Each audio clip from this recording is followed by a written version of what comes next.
गुरुर्ब्रह्मा गुरुर्विष्णु गुरुर्देवो महेश्वरः गुरुसाक्षात् परं ब्रह्म तस्मै श्री गुरवे नमः। ॐ सदाशिवसमारम्भां शङ्कराचार्यमध्यमाम् अस्मदाचार्यपर्यन्तां वन्दे गुरुपरम्पराम्। ഓം നമ്മൾ നാരദീയ ഭക്തിസൂത്രങ്ങളാണ് ശ്രദ്ധിക്കുന്നത്. അതിൽ 24 സൂത്രങ്ങളായി എന്നാ ഓർമ്മ അല്ലേ?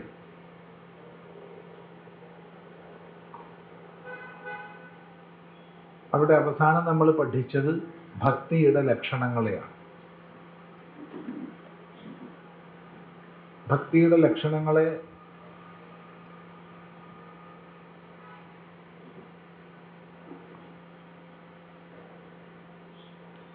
ഭഗവത് പൂജാദികളിലുള്ള അനുരാഗമാണ്,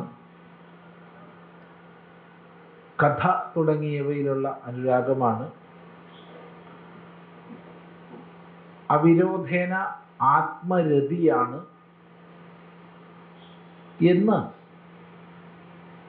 വ്യാസന്റെയും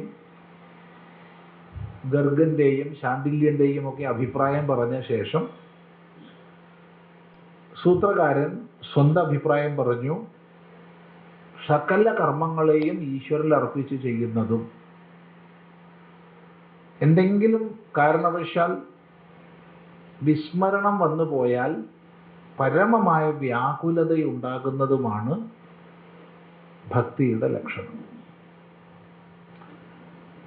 എന്നിട്ട് അതിന് ദൃഷ്ടാന്തം പറഞ്ഞു, വ്രജഗോപികകളുടേത് പോലെ. ഇപ്പൊ വ്രജത്തിലെ ഗോപികകളുടെ ഭക്തിയെ ഉദാഹരിച്ചു.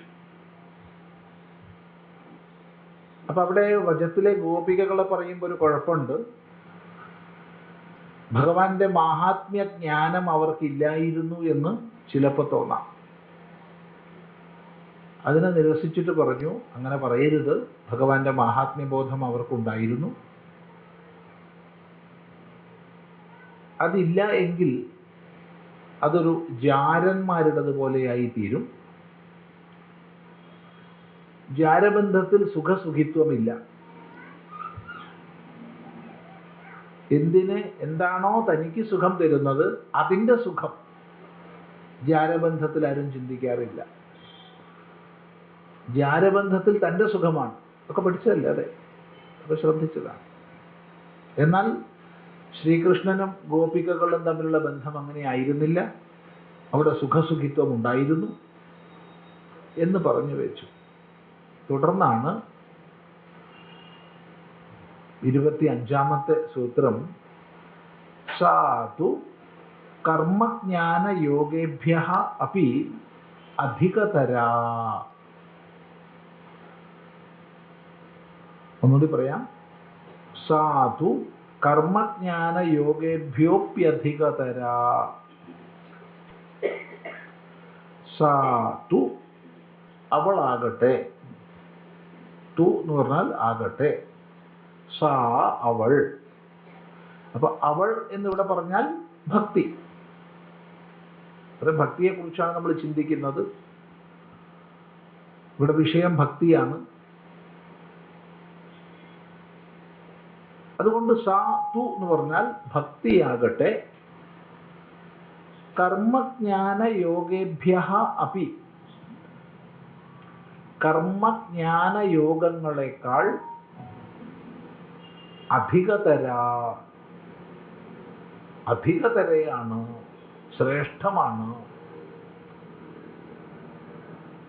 ഇവിടെ നമ്മളിത് പഠിക്കുമ്പോൾ ഒരു വിഷയം ശ്രദ്ധിക്കണം. അപ്പൊ നമ്മൾ ഓരോരുത്തരും, ഇവിടെ ഇരിക്കുന്ന എല്ലാവരും അടിസ്ഥാനപരമായി നമ്മൾ ഒന്നാണ്. നമുക്കിടയിൽ ഒരു വ്യത്യാസവും ഇല്ല. എന്നാൽ ഓരോ വ്യക്തിയുടെയും ഗുണഘടന വ്യത്യസ്തമാണ്, ബൗദ്ധിക നിലവാരം വ്യത്യസ്തമാണ്. ഗുണഘടനയ്ക്കും ബൗദ്ധിക നിലവാരത്തിനും അനുസരിച്ച് അഭിരുചികൾ വ്യത്യസ്തമാണ്. നമ്മൾ ചിന്തിക്കുന്ന രീതി, നമ്മുടെ പ്രതികരണങ്ങൾ, വ്യത്യസ്ത സാഹചര്യങ്ങളോട് നമ്മൾ എങ്ങനെ സമരസപ്പെടുന്നു എന്നുള്ളത്, അല്ലെങ്കിൽ നമുക്കുണ്ടാവുന്ന അനുഭവങ്ങളോട് നമ്മൾ എങ്ങനെ പ്രതികരിക്കുന്നു എന്നുള്ളത് എല്ലാം വ്യത്യസ്തമാണ്, തീർത്തും വ്യത്യസ്തമാണ്. എന്തിൻ്റെ അടിസ്ഥാനത്തിലാണ് ഈ വ്യത്യാസം? ഒരു സംശയമില്ല, ഗുണഘടനയുടെയും ബൗദ്ധിക തലത്തിൻ്റെയും.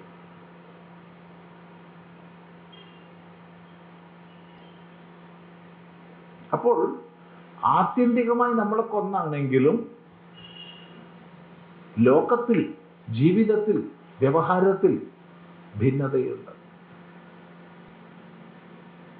ഇതിനനുസരിച്ച് ഓരോ സാധകനും യോജിക്കുന്ന, അല്ലെങ്കിൽ ഓരോ മനുഷ്യനും യോജിക്കുന്ന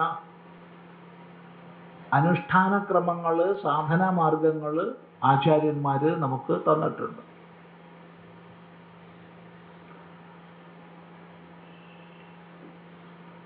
ഒരാൾക്ക് യോജിക്കുന്ന മാർഗമായിരിക്കില്ല വേറൊരാൾക്ക്, ഒരാൾക്ക് യോജിക്കുന്നതായിരിക്കില്ല വേറൊരാൾക്ക്, തീർത്തും വിഭിന്നങ്ങളാണ്.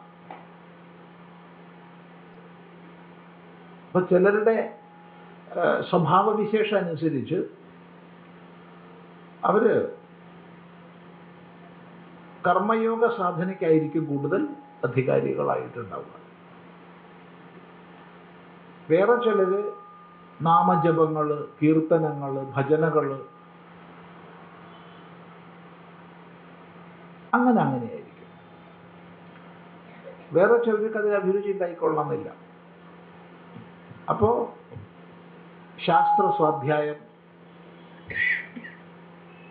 ശാസ്ത്രസ്വാധ്യായത്തിന്റെ മാർഗത്തിൽ പോകലായിരിക്കും. വേറെ ചിലർക്ക് ഇതൊന്നും ഉണ്ടാവില്ല, അവർക്ക് ചില പൂജകൾ, ഹോമങ്ങളൊക്കെ ആയിരിക്കും. വേറെ ചിലർക്ക് ഇതൊന്നും ആയിരിക്കില്ല, യമ, നിയമാസന, പ്രാണായാമ, അങ്ങനെയായിരിക്കും. ഇതിലേതാണ് ഉയർന്നത്, ഏതാ താണത് എന്ന് ചോദിച്ചാൽ പറയാൻ പാടില്ല. എല്ലാം നല്ലതാണ്. ഒന്നിനേക്കാൾ ഉയർന്നതോ താഴ്ന്നതോ അല്ല. ഒന്ന് കുറച്ചോളൂ, വോളിയം അല്പം കുറച്ചു, മാസ്റ്റർ അല്പം കുറച്ചു. ഒന്നിനേക്കാൾ താഴ്ന്നതോ ഉയർന്നതോ അല്ല. ഇതാദ്യം നമ്മൾ മനസ്സിലാക്കുക. എല്ലാം ശ്രേഷ്ഠമാണ്. എന്നാൽ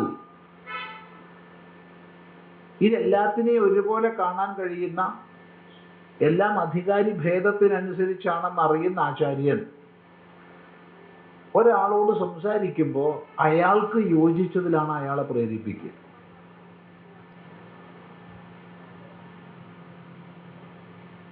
അത് ചിലപ്പോൾ ഈ ആചാര്യന്റെ മാർഗമേ ആയിരിക്കില്ല.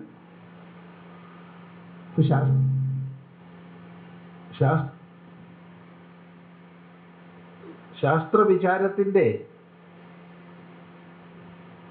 ദിശയിലൂടെ കടന്നു വന്ന, എന്നാൽ ഇപ്പോ അതിനുപരി സ്വരൂപനിഷ്ഠയുള്ളതായ ഒരു ആചാര്യനാണെന്ന് കരുതിക്കൊള്ളൂ. ആരോടാണോ സംവദിക്കുന്നത് അവർക്കനുസരിച്ചാണ്. അങ്ങനെയാണ് മഹാത്മാക്കളുടെ സ്വഭാവം. അത് പലപ്പോഴും എല്ലാവർക്കും മനസ്സിലായിക്കൊള്ളണമെന്നില്ല. ഏതെങ്കിലും മഹാത്മാവിനോട് അടുത്ത് പെരുമാറുമ്പോഴാണ് നമുക്കത് മനസ്സിലാവുക.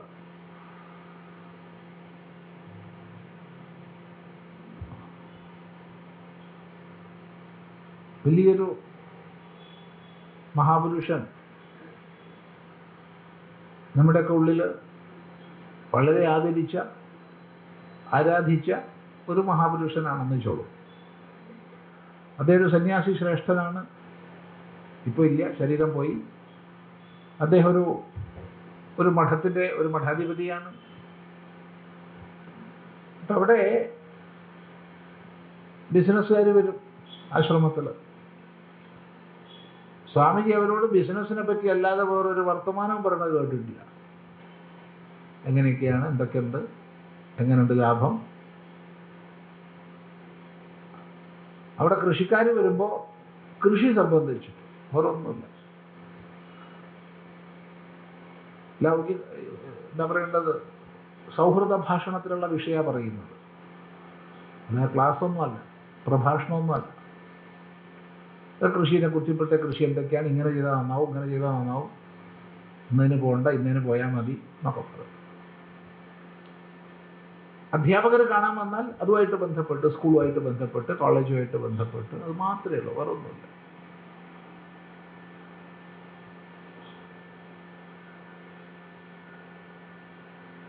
അതുകൊണ്ട് പലർക്കും അദ്ദേഹത്തിൻ്റെ ആന്തരികമായ മഹിമ മനസ്സിലാക്കാൻ പലർക്കും കഴിയില്ല.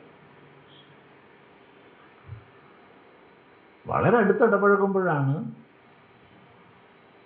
അങ്ങേയറ്റം തത്വനിഷ്ഠനായൊരു മഹാപുരുഷനാണെന്ന് മനസ്സിലാവും. ഇത് ലൗകിക ദൃഷ്ടിയെ മനസ്സിലാക്കാൻ കഴിയുന്നതല്ല.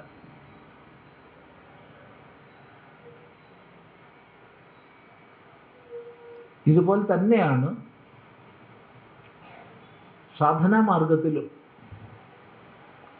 ഓരോ വ്യക്തിയും ഏതേത് മാർഗത്തിനാണോ അധികാരിയായിരിക്കുന്നത് ആ മാർഗത്തിലേക്കാണ് മഹാത്മാക്കൾ പ്രേരണ ചെയ്യുക. ചിന്തിക്കുക. രണ്ടുപേര് ഒരു സന്യാസിയുടെ അരികെ പോയി, ശ്രീരാമകൃഷ്ണ മഠത്തിലെ ഒരു സീനിയർ സ്വാമിയുടെ അടുത്ത്, അദ്ദേഹം അവിടുത്തെ സെക്രട്ടറിയാണ്. ഒരാളോട് സ്വാമി പറഞ്ഞു, നീ ഒരു കാര്യം ചെയ്യൂ, നിങ്ങൾ രണ്ടാളും ഇപ്പോൾ എന്തായാലും ആശ്രമത്തിൽ സന്യാസിയായിട്ട് ബ്രഹ്മചാരിയായിട്ട് ജോയിൻ ചെയ്യാൻ വേണ്ടി വന്നതാ, നിങ്ങൾക്ക് പ്രത്യേകിച്ച് താല്പര്യമൊന്നും ഇല്ലല്ലോ, സ്വാർത്ഥമൊന്നും ഇല്ലല്ലോ, അതുകൊണ്ട് പോയി പൊളിറ്റിക്സ് പ്രവർത്തിച്ചോളൂ, രാഷ്ട്രീയത്തിൽ പോയിക്കോളൂ. മറ്റേ ആളോട് പറഞ്ഞു, നീ ഒരു കാര്യം ചെയ്തോളൂ, ആശ്രമത്തിൽ ബ്രഹ്മചാരിയായിട്ട് താമസിച്ചോളൂ. ബ്രഹ്മചാരിയായിട്ട് താമസിച്ചോളൂ എന്ന് പറഞ്ഞ ആൾ വലിയ ലോകസേവ ചെയ്ത് സന്യാസിയായതിനു ശേഷം വലിയ ലോകസേവ ചെയ്തു, വലിയൊരു മഹാനായിട്ട് അറിയപ്പെട്ടു. മറ്റേയാൾ രാഷ്ട്രീയത്തിൽ പ്രവേശിച്ചു. അദ്ദേഹം തമിഴ്നാട്ടിൽ വലിയ പരിവർത്തനം ഉണ്ടാക്കി. വിദ്യാഭ്യാസ മേഖലയിൽ കഷ്ടപ്പെടുന്നവർക്ക് വേണ്ടിയിട്ടൊക്കെ എത്രയോ സ്ഥാപനങ്ങൾ തന്നെ അദ്ദേഹം ആരംഭിച്ചു. അവിനാശി ലിംഗം ചെട്ടിയാർ,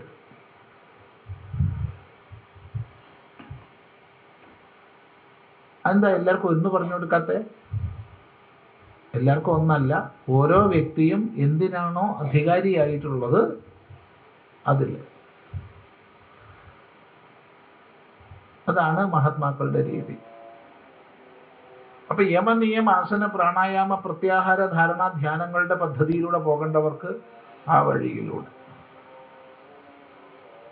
അതുപോലെ തന്നെ ദ്വന്ദ്വാതീതനായ ഒരു മഹാപുരുഷൻ ശിവോപാസനയ്ക്ക് യുക്തനായ ഒരാളോട് ശൈവനെ പോലെയാണ് സംസാരിക്കുക.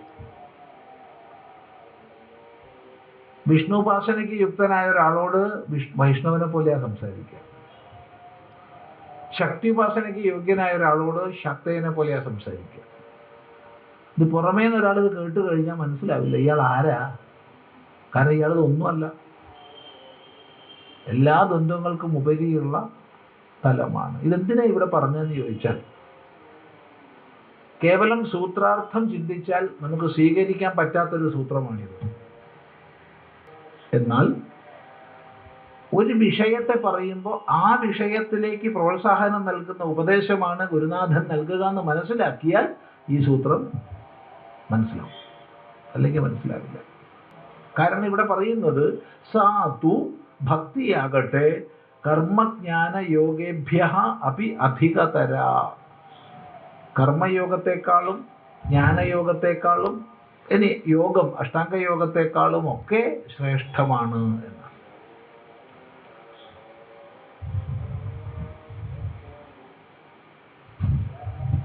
അപ്പൊ ഇവിടെ വിരുദ്ധത നമുക്ക് തോന്നും.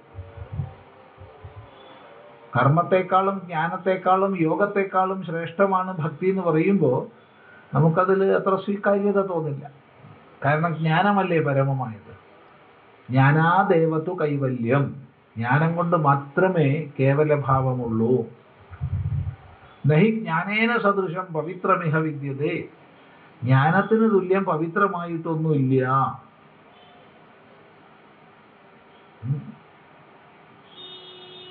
അപ്പൊ ഇവിടെ ജ്ഞാനത്തെക്കാൾ കേമാണ് ഭക്തി എന്ന് പറഞ്ഞിരിക്കുക. അപ്പൊ അതെങ്ങനെ ശരിയാവും? മറുപടി, ഭക്തിശാസ്ത്രോപദേശം ചെയ്യുമ്പോൾ ഭക്തിമാർഗമാണ് ഏറ്റവും ശ്രേഷ്ഠമെന്ന് തന്നെ പറയണം. പരമമായൊരു ജ്ഞാനോപദേശം ആണ് ഭഗവത്ഗീത. എന്നാ ഭഗവത്ഗീതയിൽ യോഗത്തെക്കുറിച്ച് ചർച്ച ചെയ്യുമ്പോൾ ഭഗവാൻ പറഞ്ഞു, തപസ്സിഭ്യോ അധികോ യോഗി ജ്ഞാനിഭ്യഃ അപി മതഃ അധികഃ കർമ്മിഭ്യഃ ച അധികഃ യോഗി തസ്മാത് യോഗി ഭവ അർജുന. ഹേ അർജുന, തപസ്വികളെക്കാളും ശ്രേഷ്ഠനാണ് യോഗി, ജ്ഞാനികളെക്കാളും ശ്രേഷ്ഠനാണ് യോഗി, കർമ്മികളെക്കാളും ശ്രേഷ്ഠനാണ് യോഗി. അതുകൊണ്ട് നീ യോഗിയായി തീരൂ. എന്തുകൊണ്ട്? യോഗത്തെ ഉപദേശിക്കുന്ന സന്ദർഭമാണ്. ഭക്തി ഉപദേശം ചെയ്തപ്പോൾ പറഞ്ഞു, ഭക്തിയാ ത്വനന്യയാ ശക്യ അഹമേവം വിധോർജുന ജ്ഞാതും ദ്രഷ്ടും ച തത്വേന പ്രവേഷ്ടും ച പരന്തപ. ഹേ അർജുന, ഭക്തി കൊണ്ട്, അനന്യഭക്തി കൊണ്ട് മാത്രമേ എന്നെ അറിയാൻ പറ്റൂ. ജ്ഞാനോപദേശം ചെയ്തപ്പോൾ പറഞ്ഞു, ജ്ഞാനേന സദൃശം പവിത്രമിഹന വിദ്യതേ, ജ്ഞാനം പോലെ പവിത്രമായിട്ടൊന്നുമില്ല. അപ്പൊ നമ്മൾ മാറിയെന്ന് നോക്കുമ്പോൾ വിചാരിക്കും, ഇതെന്തൊരു തട്ടിപ്പാണിത്, ഇതൊരു തട്ടിപ്പല്ലേ. കാരണം ഒരു സ്ഥലത്ത് പറയാം ജ്ഞാനമാണ് ഏറ്റവും ശ്രേഷ്ഠം, വേറെ സ്ഥലത്ത് പറയാം കർമ്മമാണ് ഏറ്റവും ശ്രേഷ്ഠം, വേറെ സ്ഥലത്ത് പറയും യോഗമാണ് ഏറ്റവും ശ്രേഷ്ഠം, വേറെ സ്ഥലത്ത് ഭക്തിയാണ് ഏറ്റവും ശ്രേഷ്ഠം. ഒരു വിരോധവും ഇല്ല. ഇതെല്ലാം മാർഗതലത്തിൽ സ്വീകാര്യങ്ങളാണ്. രണ്ട്, ഒരു സാധകൻ ഏത് മാർഗത്തിനാണോ അധികാരി അതിലാണ് അയാൾക്ക് പ്രേരണ നൽകേണ്ടത്. ഇല്ലെങ്കിൽ അങ്ങൊന്നുമല്ല എന്നാവും. നോക്കൂ, വലിയൊരു ജ്ഞാനിയായിട്ടൊരു മഹാപുരുഷനെ കണ്ടിട്ട് നമ്മൾ നമ്മുടെ അധികാരം നോക്കാതെ അയാൾ അനുകരിച്ചാൽ എന്താവും സ്ഥിതി? അബദ്ധവും. അപ്പുറത്തില്ല, ജീവിതം നശിച്ചു പോകും.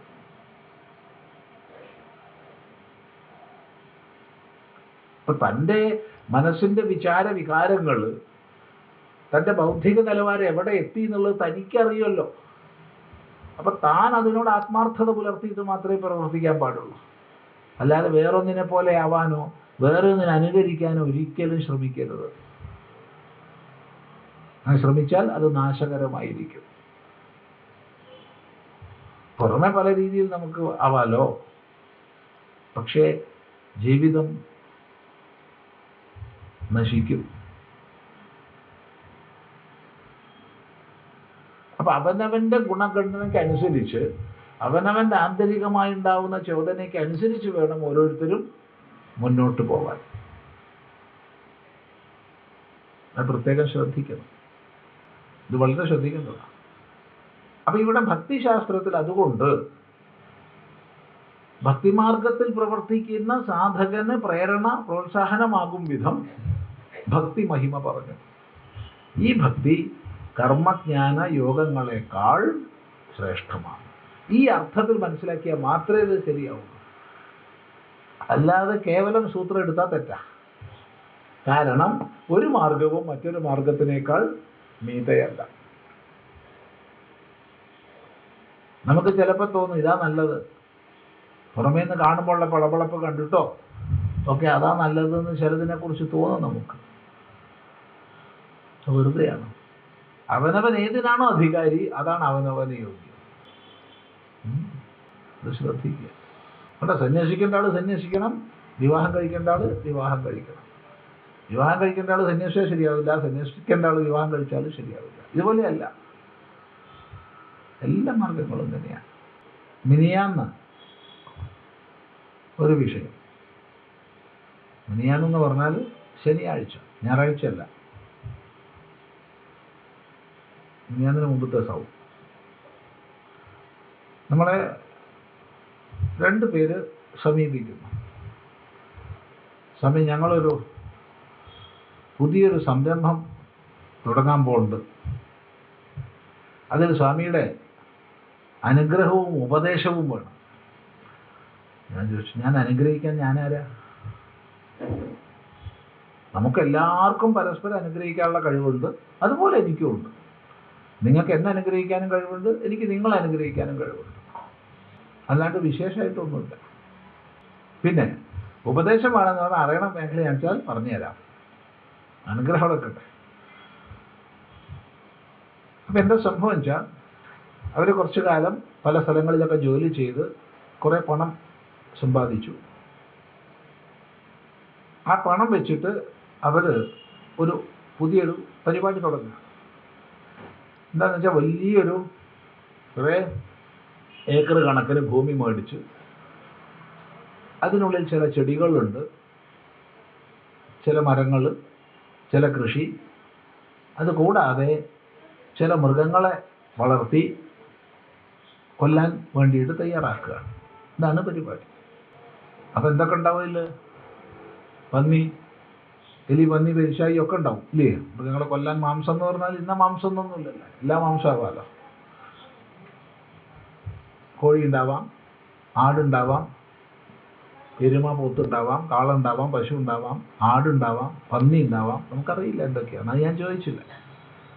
ഞാൻ ചോദിച്ചു, ഇതിലിപ്പോൾ എന്തിനാണ് സ്വാമിയുടെ അഭിപ്രായം അറിയണത്?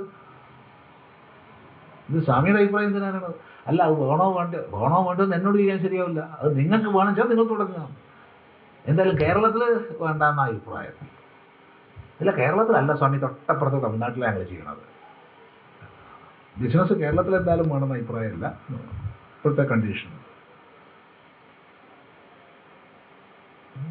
തമിഴ്നാട്ടിലാണ്. അപ്പോൾ ഏരിയ കുഴപ്പമില്ല. പിന്നെ എന്താ പ്രശ്നം? അല്ല, ഇത് വേണോ വേണ്ടയോ? എന്താ നിങ്ങൾക്ക് സംശയമുണ്ട്, ഇതൊക്കെ ചെയ്യരുത്. നല്ലതാണെന്ന് നിങ്ങൾക്ക് തോന്നുന്നുണ്ടെങ്കിൽ നിങ്ങൾ ചെയ്യാം, നല്ലതല്ല നിങ്ങൾക്ക് സംശയം ഉണ്ടെങ്കിൽ ചെയ്യും. അപ്പോൾ സ്വാമിയോട് ചോദിക്കാൻ കാരണം, നല്ലതല്ല എന്നൊരു സംശയം ഉള്ളിൻ്റെ ഉള്ളതുകൊണ്ടാണെങ്കിൽ തുടങ്ങരുത്. അല്ല, നല്ലതാണെന്ന് തോന്നുന്നുണ്ടെങ്കിൽ തുടങ്ങണം. മാംസം വേണ്ടെന്നൊന്നും സ്വാമി പറയില്ല. മാംസം വേണ്ടവർക്ക് മാംസം വേണ്ടേ? അത് കഴിക്കാനും കൊല്ലാനും ഇഷ്ടമുള്ളവർക്ക് കഴിക്കുകയും കൊല്ലുകയും വേണ്ടേ? വേണ്ട.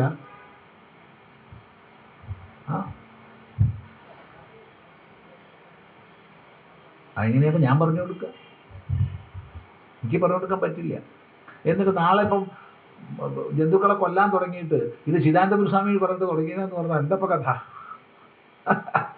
നോക്കണേ, മറ്റേ ബോർഡും വയ്ക്കാം, ചിദാനന്ദപുരി സ്വാമിയുടെ ഉപദേശം അനുസരിച്ച് പ്രവർത്തിക്കുന്ന പന്നി ഫാം. എന്താ കഥ? അപ്പം അയാൾ ചെയ്യണമെന്നോ ചെയ്യണ്ടെന്നോ ഞാൻ പറയില്ല, അത് അയാളുടെ ഇഷ്ടമാണ്. പക്ഷെ സംശയം തോന്നിയ സ്ഥിതിക്ക് നല്ലോണം ചിന്തിച്ചിട്ട് വേണം തുടങ്ങാൻ. അല്ലെങ്കിൽ സംശയം തോന്നരുതായിരുന്നു. കാരണം അവനവന് തീർത്തും 100% യോഗ്യമാണെങ്കിൽ സംശയം തോന്നൂല.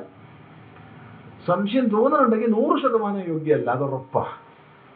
എന്നാലും വേണം വെച്ചാൽ തുടങ്ങിക്കോളൂ. പിന്നെ എപ്പോഴാണോ വേണ്ടാൻ തോന്നുന്നത് അപ്പം നിർത്തിക്കോളൂ, അല്ലാണ്ട് ഇപ്പം എന്താ പറയുക?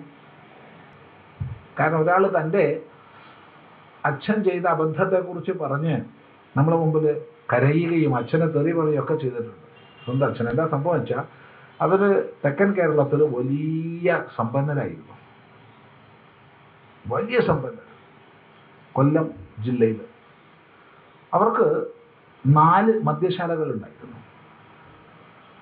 നല്ല പണം. അങ്ങനെ മദ്യം വാങ്ങരുത്, വിൽക്കരുത്, കൊടുക്കരുത്, പാപമാണെന്നൊക്കെ സിദ്ധാന്തം തലേ കയറിയപ്പോൾ അദ്ദേഹമൊക്കെ നിർത്തി, മദ്യശാലകൾ നിർത്തി. അത് മുഴുവൻ വാങ്ങിയത് ഒരു ക്രിസ്ത്യൻ സമൂഹത്തിൽപ്പെട്ട ആളാണ്.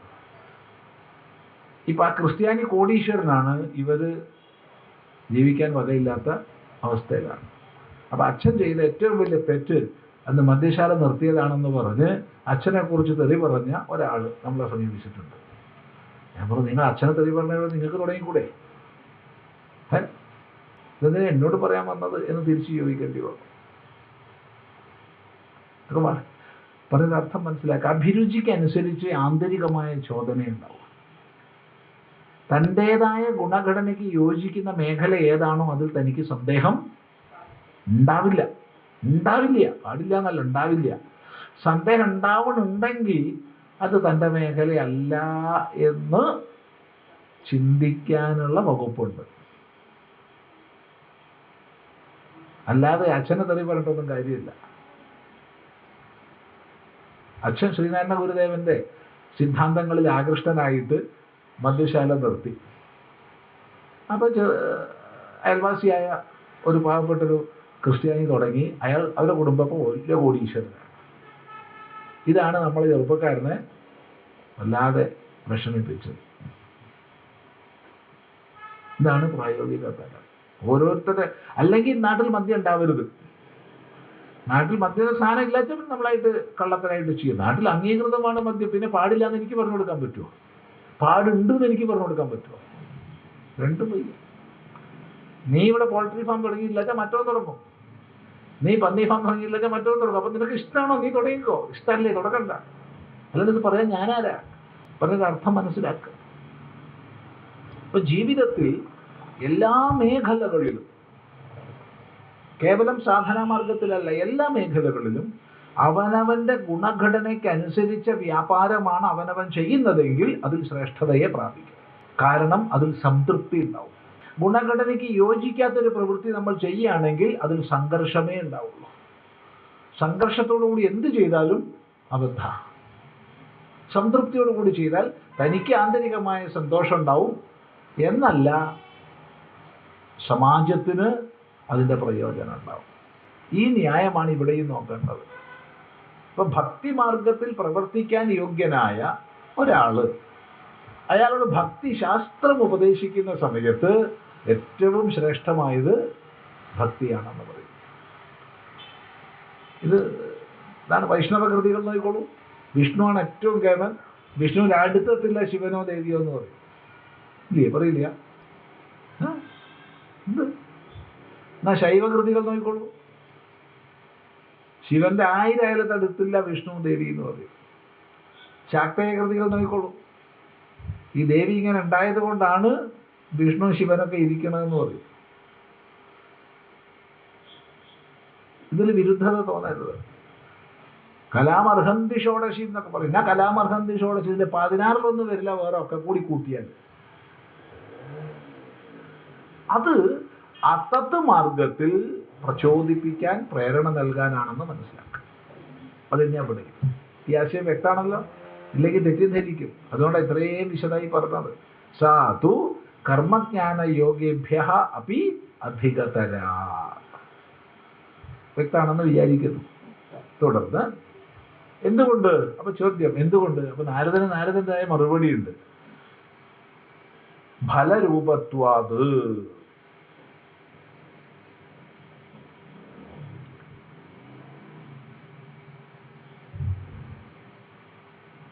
ഇവിടെ ഒരു പാഠമുണ്ട്. സ്വയം ഫലരൂപത്വാത്. 2 ഈശ്വരസ്യാപ്യഭിമാനദ്വേഷിത്വാത് ദൈന്യപ്രിയത്വാദിച്ച.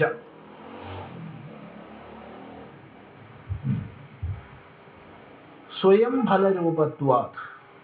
പാഠഭേദം ഫലരൂപത്വാത്. ഫലരൂപമായതുകൊണ്ട്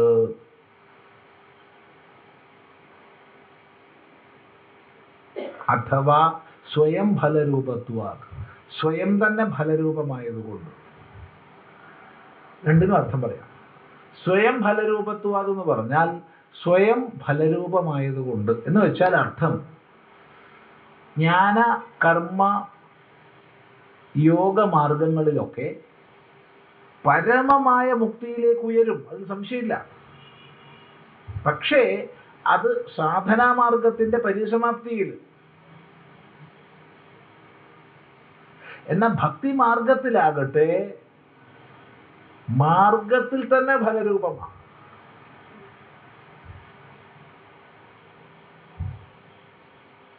ഉദാഹരണം പറയാം.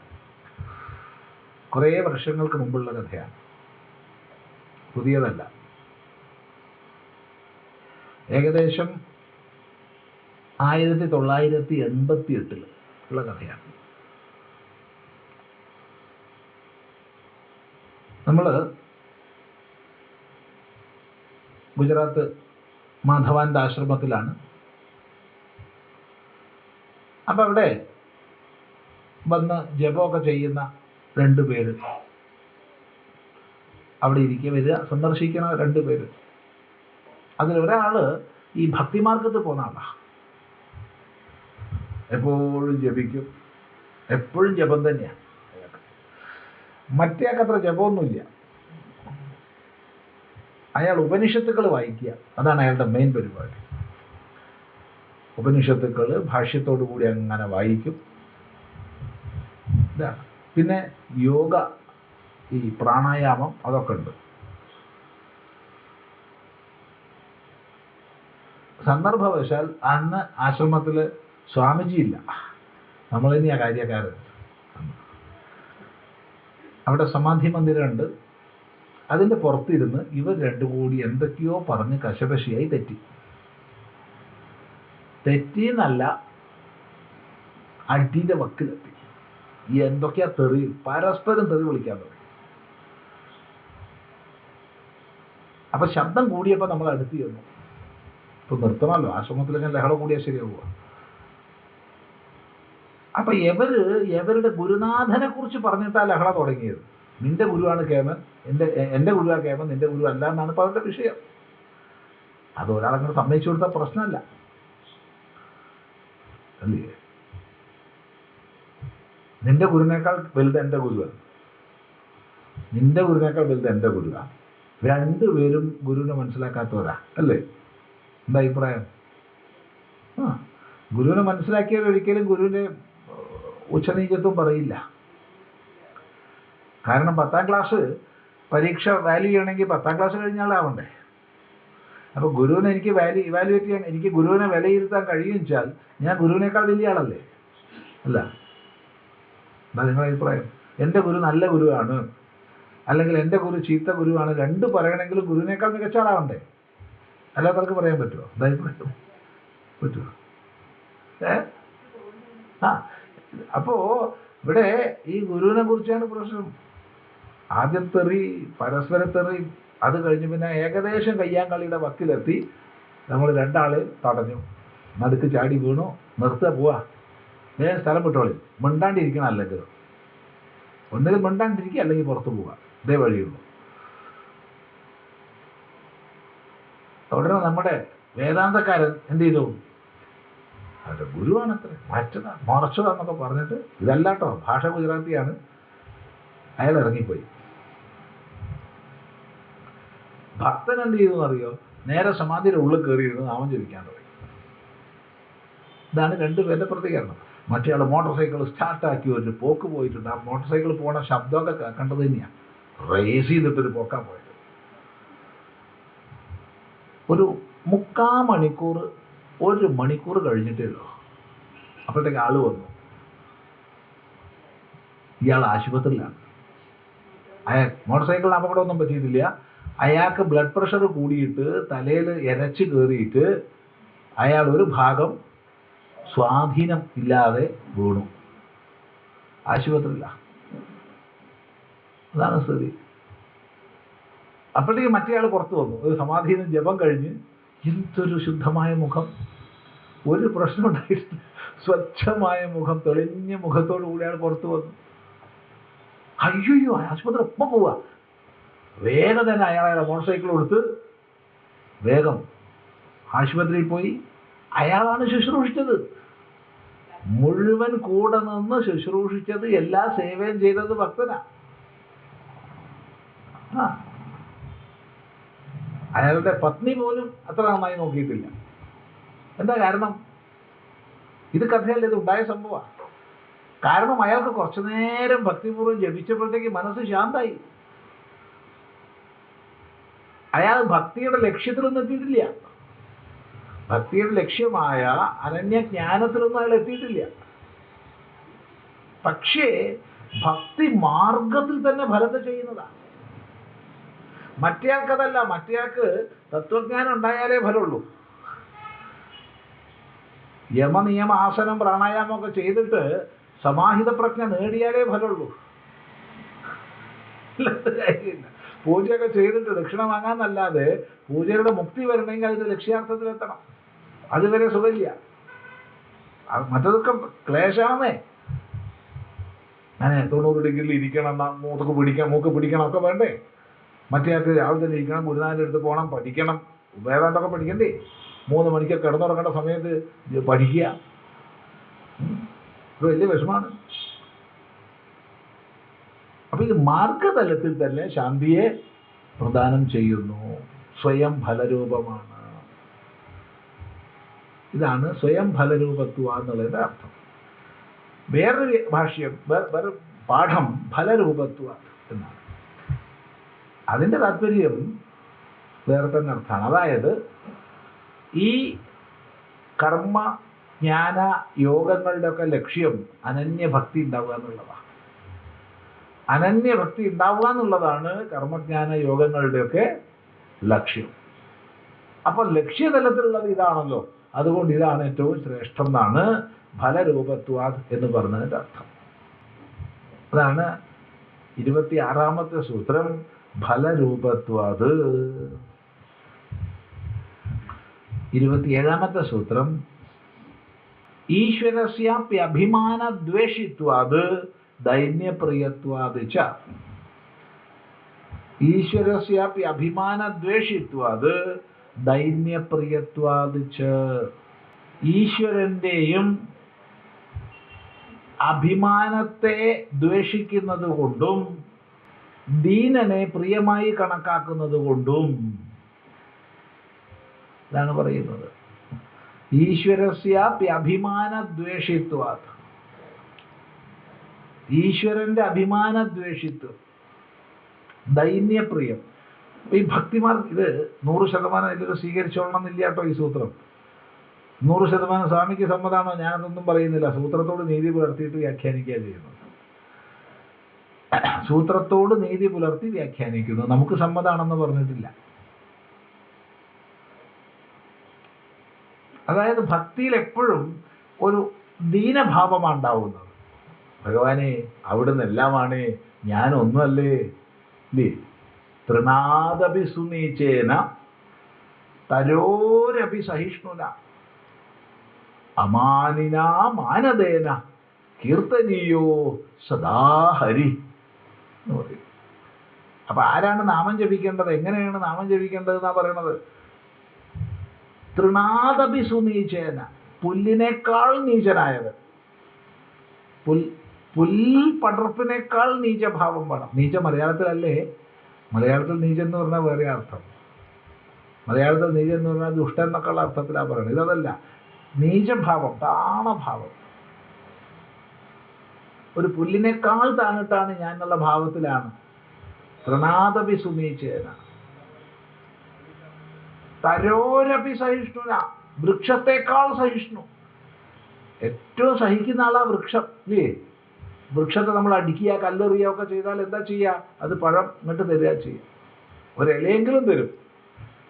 പഴം പൂക്കാത്ത കായ്ക്കാത്ത സമയത്താണെങ്കിൽ മരത്തിലേക്ക് കല്ലെറിഞ്ഞാൽ അത് കല്ല് തിരിച്ചെറിയോ? ഒരിക്കലുമില്ല. ഒരിലയെങ്കിലും തരും. അതാണ്, അത്രയും സഹനതയാണ് വൃക്ഷത്തിന്. വൃക്ഷം പോലെ സഹനത വേറെ ആർക്കുമില്ല. അതിനേക്കാൾ സഹിഷ്ണുതയുള്ള ആള് അമാനിന, യാതൊരഭിമാനവും ഇല്ലാത്ത ആള്. മാനദേന, മറ്റുള്ളവരെ എപ്പോഴും ബഹുമാനിക്കുന്ന ആള്, മറ്റുള്ളവർക്ക് മാനം കൊടുക്കുന്ന ആള്. ഇങ്ങനെയുള്ള ആള് വേണം നാമം ജപിക്കാൻ.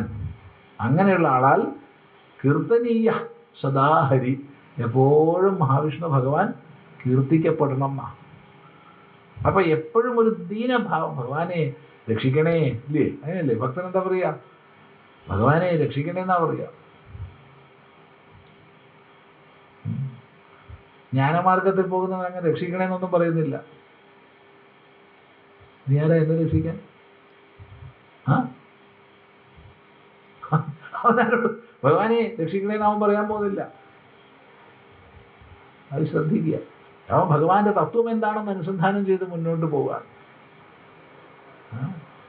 അതുപോലെ ആസന പ്രാണായാമങ്ങൾ ചെയ്യുന്ന ആള് ഭഗവാനോട് രക്ഷിക്കാനൊന്നും പറയുന്നില്ല. എൻ്റെ രക്ഷ എനിക്ക് തന്നെ അറിയാം, ഞാനിതാ പ്രാണായാമം ചെയ്യുന്നു, ഞാനിത് ആസനം ചെയ്യുന്നു എന്നാണ്. അവൻ ഭക്തനല്ല, അവൻ ഈശ്വരനില്ല. ചിന്തിക്കുക. യോഗത്തിൽ ഈശ്വരനുണ്ട്. അത് ക്ലേശ കർമ്മ സംസ്കാരങ്ങൾക്കപ്പുറത്തുള്ള, അതിനാൽ ബാധിക്കപ്പെടാത്തൊരു വിശേഷ പുരുഷനാണ്. അത്രയേ ഉള്ളൂ. ഈശ്വര ഉപാസന ഉണ്ട്, ചിത്തശുദ്ധിക്കായിക്കൊണ്ട് ഉപാസന വിധിച്ചിട്ടുണ്ട്. പക്ഷെ പ്രാർത്ഥന തുടങ്ങിയവയൊന്നും വരുന്നില്ല. ഇന്നിപ്പോൾ നമ്മൾ പുറമുള്ള യോഗയിലാണ്. ഇന്നിപ്പോൾ യോഗം എന്ന് പറഞ്ഞാൽ കവിയിലാണ്. ജ്ഞാനോ ഭക്തിയും യോഗവും എല്ലാം കൂടി കൂടിയതാണ്. അവിടെ ഈശ്വരനും ഉണ്ടാവും, മന്ത്രവും ഉണ്ടാവും, ജപവും ഉണ്ടാവും, ഒക്കെ ഉണ്ടാവും യോഗത്തിൽ. അതല്ല യോഗ ദർശനം എന്നുള്ള അർത്ഥത്തിലാണ് പറയുന്നത്. ഒരു അഗ്നിഹോത്രം ചെയ്യാണ്, അല്ലെങ്കിൽ യാഗം ചെയ്യാണ്. അവിടെ അതിൻ്റെ പരിസമാപ്തി വരെ എത്തണം. അതുവരെ ഞാനാ ചെയ്യുന്നത്, അഹം കർത്ത, ഞാൻ കർത്താവാണ്. എന്നാൽ ഭക്തൻ അതല്ല. ഭക്തൻ എല്ലാം ഭഗവാനാണ്, എല്ലാം ഭഗവാൻ. അപ്പൊ ഭക്തനെ സംബന്ധിച്ച് ഭക്തിമാർഗത്തിൽ എപ്പോഴും ഒരു ദൈന്യഭാവമാണ്, ദീനഭാവമാണ്. ദീനനായ എന്നെ രക്ഷിക്കണേ, അങ്ങനെയല്ലേ ഭജനകളിലൊക്കെ പറയാ അല്ല. അപ്പൊ ഇവിടെ സൂത്രം പറയാണ്, ദൈന്യപ്രിയത്വാത്, ദൈന്യത്തെ പ്രിയമായി കണക്കാക്കുന്നവനാ ഈശ്വരൻ. അത് പൊതുവെ ഈശ്വരന്മാർ അങ്ങനെ തന്നെയാട്ടോ. ഈ പ്രഭുക്കന്മാരൊക്കെ അങ്ങനെയാണ്. യജമാനന്മാർ തൻ്റെ ഭൃത്യൻ വളരെ എന്നും പറഞ്ഞിട്ട് ദീനഭാവത്തിൽ, അതങ്ങനെ ഒരു സംസ്കാരമായി തന്നെ നമ്മളിത് വന്നിട്ടുണ്ടല്ലേ. ഒന്നിങ്ങനെ വച്ചാനിച്ച് നിൽക്കുക. അത് ഏത് വരെ എത്തിയെന്നറിയോ, ഒന്നും പറയാൻ വയ്യ. നമ്മളങ്ങനെ സ്ഥലത്ത് കൂടെ നടന്നു പോവാണ്. അപ്പോൾ ഒരാൾ പഴയൊരു സമ്പ്രദായങ്ങളൊക്കെ പാലിക്കുന്ന ഒരാളാണ്. അതേ വേഗം ബഹുമാനാധിക്യം കൊണ്ട് ഉടനെ കണ്ണടം കഴിച്ചാണ്. അതിങ്ങനെ ഞാൻ അദ്ദേഹത്തെ പോയി കെട്ടിപ്പിടിച്ചു. നിങ്ങൾക്ക് എന്താ എന്നോട് ഇത്ര ദേഷ്യം? എന്താ സ്വാമിജി അങ്ങനെ പറയുന്നത്? അപ്പോൾ ഞാൻ കെട്ടിപ്പിടിച്ചതെന്ന് എനിക്ക് വലിയ ഇഷ്ടമില്ല. കാരണം സ്വാമിയൊക്കെ കെട്ടിപ്പിടിക്കുക എന്ന് പറഞ്ഞാലോ എന്നുള്ള മാറ്റില്ല. എന്താ അപ്പോൾ നിങ്ങളല്ല, നിങ്ങൾക്ക് കണ്ണ് കാണണമെങ്കിൽ കണ്ണട വേണ്ടേ? അതാണ് നിങ്ങൾ ഊരിയത്. അപ്പം നിങ്ങൾക്ക് പിന്നെ കാണായിയല്ലേ ഇപ്പം ഉണ്ടാവുന്നത്? മര്യാദയ്ക്കായി കിട്ടി മനുഷ്യ. നമ്മളെന്നെ കണ്ണട വെച്ചു കൊടുത്തു. അപ്പം എന്താ വെച്ചാൽ ബഹുമാനം കൊണ്ട്, ബഹുമാനത്തിൻ്റെ അങ്ങ് അറ്റം കൊണ്ട് തോർത്തെടുത്ത് താഴെ വെച്ചതും പോലെ കണ്ണട എടുത്തിട്ട് ഇങ്ങനെ വെക്കുകയാണ്. എന്താപ്പം ചെയ്യാതിനൊക്കെ അത് ശീലിച്ചു പോയി. അപ്പം പൊതുവെ യജമാനന്മാർക്ക് അത് വേണം. രാഷ്ട്രീയ നേതാക്കന്മാരെ കണ്ടില്ലേ, കൂടെ 10 എണ്ണത്തിനെ കൊണ്ട് നടക്കാതെ 10ഉം ഇയാളുടെ ഓച്ചാനിച്ച് നിൽക്കണം. പൊതുവെ അങ്ങനെയാണ്. തൻ്റെ കീഴിൽ ആരാണോ ജോലി ചെയ്യുന്നത് അവർ തന്നെ ഓച്ചാനിച്ച് തന്നെ നിൽക്കണം എന്നുള്ളതാണ്. അത് പറ്റില്ല. ഒന്നാമത് തൻ്റെ കീഴിൽ ആരും ജോലി ചെയ്യുന്നില്ല എന്ന് മനസ്സിലാക്കുക. ആരും ആരെ മുകളിൽ ജോലി ചെയ്യുന്നില്ല, എല്ലാവരും ജോലി ചെയ്യുന്നവരാ. കീഴിൽ ആരെങ്കിലും ജോലി ചെയ്യുന്നുണ്ട്? എന്താ നിങ്ങളുടെ അഭിപ്രായം? ഉണ്ടോ? അങ്ങനെ ഉണ്ടോ? എൻ്റെ കീഴിൽ ആരെങ്കിലും ജോലി ചെയ്യുന്നുണ്ടെന്ന് കണക്കാക്കുന്നുണ്ടെങ്കിൽ ഞാൻ ജോലി ചെയ്യാൻ യോഗ്യനല്ല. മറിച്ച് നമ്മുടെ കൂട്ടുത്തരവാദിത്വമാണ് ഈ ജോലി എന്നുള്ള കാഴ്ചപ്പാടുണ്ടെങ്കിൽ മാത്രമേ വിജയിക്കുള്ളൂ. ആര് പക്ഷെ ഇത് പറഞ്ഞിട്ട് വല്ല കാര്യമുണ്ടോ? ചില യജമാനന്മാരെ വിചാരം അതാ, ഇവരൊക്കെ എൻ്റെ കീഴിലാണ്, അവരൊക്കെ എൻ്റെ മുമ്പിൽ ഓച്ചാനിച്ച് നിൽക്കണം എന്നുള്ളതാണ്. അപ്പം അതുപോലെയാ ഈശ്വരനെന്നാണ് പറയണത്. ഇവിടെ നമുക്ക് സമ്മതമല്ല കേട്ടോ. ഉള്ളത് പറഞ്ഞത് എന്താ, പറഞ്ഞൊരു സൂത്രമൊക്കെയാണ്, പക്ഷെ അത് പോരാ. അതുപോലെ ഈശ്വരസ്യാപി അഭിമാനദ്വേഷിത്വമാണ്. അതുപോലെ ഈശ്വരൻ്റെയും അഭിമാനദ്വേഷിത്വം കൊണ്ട് അത് കുറച്ചും കൂടി നമുക്ക് ഒപ്പിക്കാം. ഈശ്വരൻ്റെ അഭിമാനദ്വേഷിത്വം. മറ്റു സാധനാമാർഗങ്ങളിൽ പോകുമ്പം പൊതുവെ നല്ല അഭിമാനം ഉണ്ടാവും. ഞാൻ വേദാന്തം പഠിക്കുകയാണ്, എന്നറിയില്ലേ, ഞാൻ വേദാന്ത വിദ്യാർത്ഥിയാണ്, എന്നറിയില്ല, ഞാൻ യോഗ വിദ്യാർത്ഥിയാണ്, ഞാൻ മൂക്ക് പിടിക്കുന്ന ആളാണ്, അല്ലെങ്കിൽ ഞാൻ കർമ്മയോഗിയാണ്, ഇത്ര നല്ല കർമ്മങ്ങളൊക്കെ ഞാൻ ചെയ്യുന്നുണ്ട്, ഞാൻ വേദാന്തം പഠിക്കണം, ഇന്ന് ആശ്രമത്തിൽ താമസിച്ച് പഠിക്കുകയാണ്, എന്നറിയില്ല, ഇന്നാളുടെ ശിഷ്യനാ എന്നൊക്കെ അഭിമാനം വരാൻ സാധ്യതയുണ്ട്. എന്നാൽ ഭക്തിമാർഗത്തിൽ അത് വരില്ല, അത് വരില്ല. അപ്പം അഭിമാനത്തിൻ്റെ അഭാവം കൊണ്ടും ഇതാണ് സൂത്രം പറയുന്നത്. അപ്പം ഇവിടെ ഒരു സംശയം ചിലർക്കെങ്കിലും വരാം. അപ്പോൾ സ്വാമി ചുരുക്കി പറഞ്ഞാൽ ഈ സൂത്രം തെറ്റാന്നാണോ സ്വാമി പറഞ്ഞത്? ഞാൻ പറഞ്ഞിട്ടില്ലേ, ഇങ്ങനെയാണ് സൂത്രം എന്നാ പറഞ്ഞത്. അതിന് നല്ല അർത്ഥം വേറെ ഉണ്ട്. അതെന്താ നോക്കൂ, എപ്പോഴും എളിമയും ലാളിത്യവും ഏത് മാർഗത്തിലായാലും എവിടെയുണ്ടോ അവിടേക്കാണ് ഈശ്വരൻ്റെ സ്വാഭാവികമായ പ്രേമം പ്രവഹിക്കുക. അപ്പം എല്ലാവരിലും ഈശ്വരൻ്റെ പ്രേമം പ്രവഹിക്കുന്നില്ല എന്നല്ല പറയണത്, അവിടെ ശേഖരിക്കപ്പെടും. എളിമയും പാത്രത്വം ഉള്ളിടത്ത് മാത്രമേ ശേഖരിക്കപ്പെടൂ, അല്ലാത്തടത്ത് ശേഖരിക്കപ്പെടില്ല. മഴ പെയ്താൽ മൊട്ടപ്പാറയുടെ മുകളിൽ വെള്ളം കെട്ടി വെക്കുക, അവിടെ വല്ല കുഴിയുണ്ടെങ്കിൽ കെട്ടി വെക്കും, അല്ലെങ്കിൽ അത് നേരെ ഒഴുകി താഴത്തെത്തി താഴെയാണ് ശേഖരിക്കപ്പെടുക. ഇതുപോലെ ഭക്തിമാർഗം നമ്മളിൽ വിനയത്തിൻ്റെ ആധിക്യം ഉണ്ടാക്കുമ്പോൾ അവിടെ സ്വാഭാവികമായി ഈശ്വരാനുഗ്രഹം അനുഭവത്തിൽ വരും. ഇതാണ് അതിൻ്റെ ശുദ്ധമായ വ്യാഖ്യാനം. ഏതായാലും ആ സൂത്രം നല്ലോണം ശ്രദ്ധിക്കുക. ഈശ്വരസ്യാപി അഭിമാനദ്വേഷിത്വാത് ദൈന്യപ്രിയത്വാദിച്ച. അപ്പൊ ദൈന്യം എന്നുള്ളതിന് സാമാന്യാർത്ഥം മനസ്സിലാക്കിയാൽ പോരാ. സാമാന്യാർത്ഥം മനസ്സിലാക്കിയാൽ ആദ്യം പറഞ്ഞ പോലെ ആവും ഈ വിശേഷാർത്ഥം മനസ്സിലാക്കുക. വ്യക്തമാണല്ലോ ഇല്ലേ? അപ്പോ ചുരുക്കി പറഞ്ഞാൽ സാധു കർമ്മജ്ഞാന യോഗേഭ്യ അപി അധികതരാ. എന്തുകൊണ്ട്? സ്വയം ഫലരൂപത്വാത്. എന്തുകൊണ്ട്? ഈശ്വരസ്യാപി അഭിമാനദ്വേഷിത്വാത് ദൈന്യ പ്രിയത്വാദിച്ച. അത്രയാണ് സൂത്രം. ബാക്കി നമുക്ക് അടുത്ത പ്രാവശ്യം പഠിക്കാം. ഇന്ന് സമയമായിട്ടില്ല, കുറച്ചും കൂടി സമയം ബാക്കിയുണ്ട്. പക്ഷെ ഇന്ന് കുറച്ച് നേരത്തെ ഇല്ല, അധികമൊന്നുമില്ല, 6-7 മിനിറ്റേ ബാക്കിയുള്ളൂ. നമ്മളത് നിങ്ങളൊക്കെ കാത്തിരുന്നിട്ട് വന്നില്ല വെച്ചാൽ പറ്റില്ല എന്നുള്ളതുകൊണ്ട് വന്നതാ. എല്ലാ പ്രോഗ്രാമും റദ്ദാക്കിയിട്ട് വാതിലൊക്കെ പൂട്ടി അകത്തിരിക്കുക എഴുതാൻ വേണ്ടിയിട്ട്. കുറച്ച് 2-3 ആഴ്ച വിശ്രമിക്കേണ്ടി വന്നു. അപ്പോൾ മാസിക എഴുത്ത് നടന്നില്ല, ഒന്നും എഴുതിയിട്ടില്ല. ഈ മാസം ആദ്യം പോസ്റ്റ് ചെയ്യേണ്ടത് എഴുതിയിട്ടില്ല, പിന്നെയല്ലേ. അപ്പോൾ ആര് വന്നാലും സ്വീകരിക്കാതെ ഒക്കെ പൂട്ടിയിട്ടിരുന്ന് ചെയ്യാം. ഇനിയിപ്പോൾ പോയിട്ട് തുടരണം.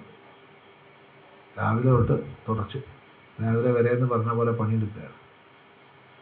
അതുകൊണ്ട് അടുത്ത പ്രാവശ്യം നമുക്ക് വിശദമായി ചിന്തിക്കാം. ഇതിലൊക്കെ സംശയങ്ങൾ ഉണ്ടെങ്കിൽ അടുത്ത പ്രാവശ്യം ആവാം. ഇന്ന് തൽക്കാലം അവസാനിപ്പിക്കുക. ഓം ഗുരുർബ്രഹ്മാ ഗുരുർവിഷ്ണു ഗുരുർദേവോ മഹേശ്വരഃ ഗുരു സാക്ഷാത് പരം ബ്രഹ്മ തസ്മൈ ശ്രീ ഗുരവേ നമഃ. ഓം